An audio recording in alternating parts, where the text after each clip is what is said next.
there's dirt on my hands.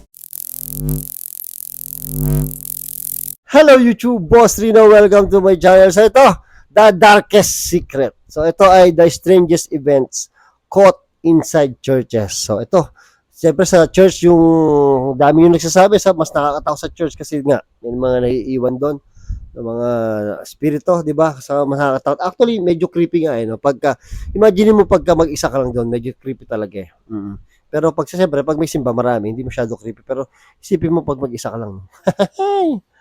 Oh, ito na naman tayo. Kinakabahan ako kasi 2 AM ngayon. Hinabol ko lang itong isa na to para pandagdag pang-upload bukas. So ito, try natin ito. Bago pa try na iba. This is The Darkest Secret. Secret. Today we present the strangest events caught inside churches. Ito Number 4. na. Ooh. When we talk about paranormal things occurring in churches, generally, beautiful architectural constructions of cathedrals or chapels come to mind. It does not need to be created centuries ago. Yan o, di ba? Pagka nasa simbahan ka, di ba? Ang lalaki nung ano. Tapos, actually, medyo creepy talaga sa simbahan. Kasi maraming simbahan na luma eh. Di ba? Kasi ang tatatag yung mga yan eh. Luma siya. Kaya medyo creepy talaga. Be full of marble relics, and it doesn't matter if it's simply someone's home. It is enough for it to be a sacred place. What you will see next happened in a small, almost improvised chapel in a small town in Venezuela. Pay attention to the people. Nakakabahan ako.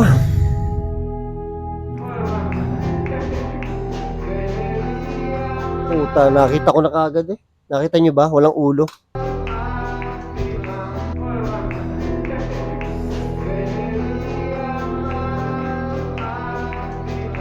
Wala, kinilibutan ako.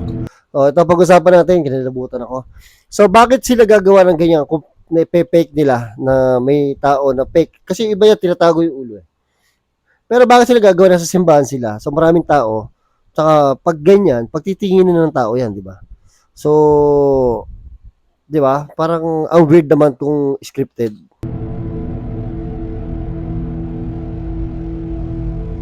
Wala, kinilibutan ako, hayop. Did you notice it? How is it that no one reacted to the fact that in front of them Di ba? Walang tumitingin sa... Ay, kinikilabutan ako. Walang tumitingin sa kanya, oh. there was a man without a head? For those of us who observed this recording for the first time, of course it is a surprise, as it was also for the people who were at Mass and who later saw this footage. Although, as strange as it sounds, they do not remember seeing that person. Nako, In fact, putang ina mo. due to the small size of the room, Napamura na naman ako. Sorry sa mga bata. Huwag niyo akong gagayahin, ha. Wala. Natural reaction ko yun. Wala tayong magagawa. they assure that the chair was empty throughout the Mass.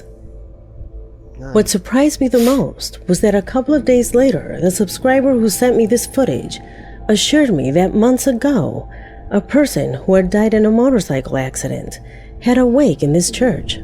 An open casket funeral could not be held, as this person had been beheaded in the accident. Could this be the spirit of that unfortunate motorcyclist? Ba naman yan, nakakilabot naman Number to. 3. Nakakilabot. Alam ko na kung ba't nakakatakot ang Darkest Secret. Kasi nagkukwento siya. So, pagkwento kasi mas nakakakilabot eh. Kasi nag-i-imagine ka eh. So, nagkukwento siya nung background nung nakikita natin. Kaya, nakakatakot ang Darkest Secret. Kaya, sarap panoorin eh. Pero nakakatakot. Gulo mo, Boss Rino. Churches are shelters where worshippers put all their hopes and emotions into.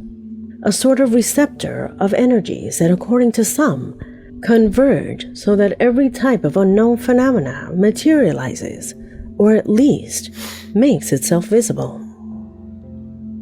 Something like this happened in 2003 in a church in the city of Cuenca, Ecuador, where one of the security cameras installed in the interior patio of the church captured an absolutely mysterious phenomena. Pay attention.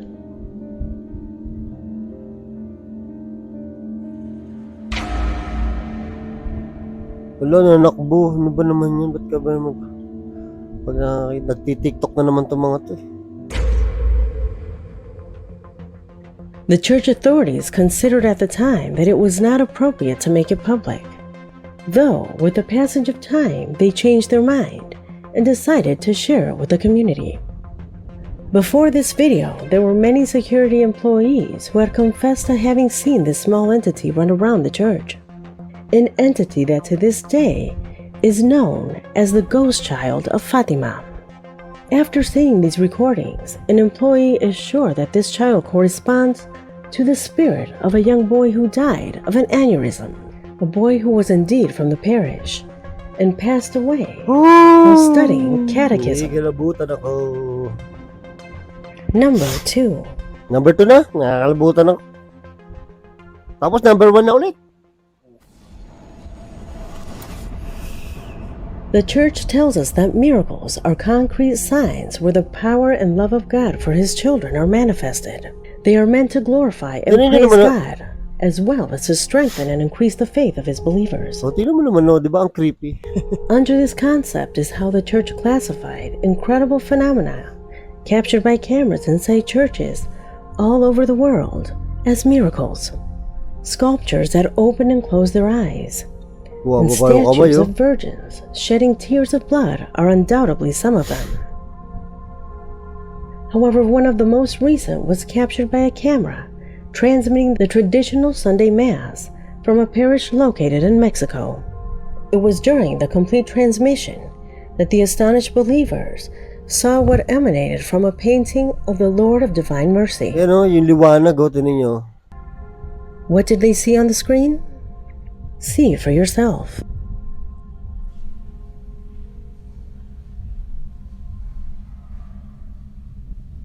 For many, this is further evidence that miracles do exist. Nobody is able to explain the rays that come out of the image of Christ, Galing, no? and that seem to project far beyond the margins of the painting, like rays of light coming from His heart. Galing, no? Although some have stated that those rays of light are nothing more than an optical effect coming from the folds of the tablecloth that covers the main counter, the segment that you're about to see discards this theory.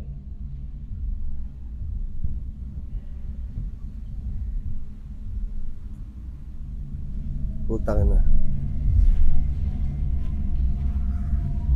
Sabi ko na, magugulat ako eh. Buisit na, may lalabas eh. Nagulat ako sa madre.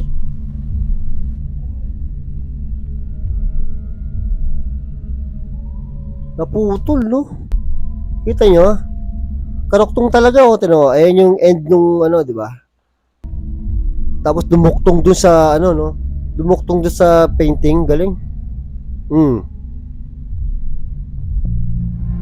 Shit. Ibang klase As you can to. see, a nun passes by, making it clear that those rays pierce her habit.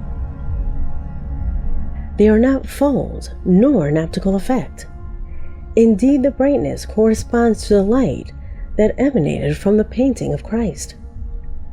If it is a miracle or something else, that is left at your discretion. Grabe. Number 1. Grabe, ang hirap paliwanag ito, ah. Paano nangyari yan, no? Hindi edit yan, eh. We end this video with a couple of films that could give us to understand that mysterious events related to faith not only happen in churches, but that their influence could go out beyond its walls. In fact, they could occur in any place where people gather to profess their faith. With this first footage, this would be made clear. Recorded in the community of Rio Negro in Honduras, where in the middle of a baptism ceremony, the camera captured what for many was the presence of Jesus. Oh. I leave you with the video to see if you can distinguish it.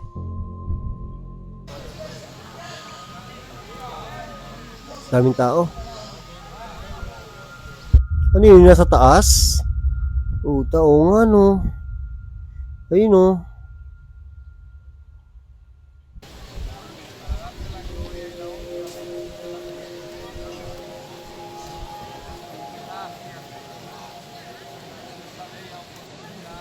There are a few who assert that the figure that can be seen in the upper part is the image of Jesus, wearing a tunic. Oh, di ba ganyan Who made yung, an di ba may ganun si Jesus, di ba? appearance in that religious ceremony. An image that went viral on the internet, Ayun, no? causing all kinds of comments and debates about it. Could it have been like that?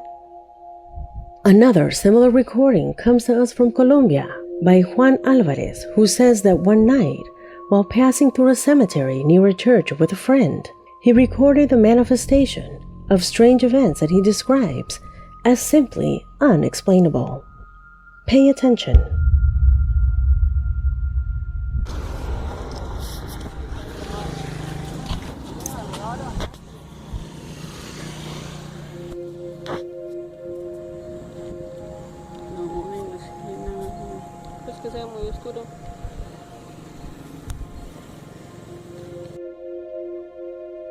Juan affirms that he kept the flashlight of his cell phone off at all times, so the strange lighting in that environment is not explained. The second thing that stands out is that foot that can be noticed for an instant and then simply disappears from the image. Usually, ganyan yung suot nila, no? Nila Jesus Christ, yung ganyang sandals.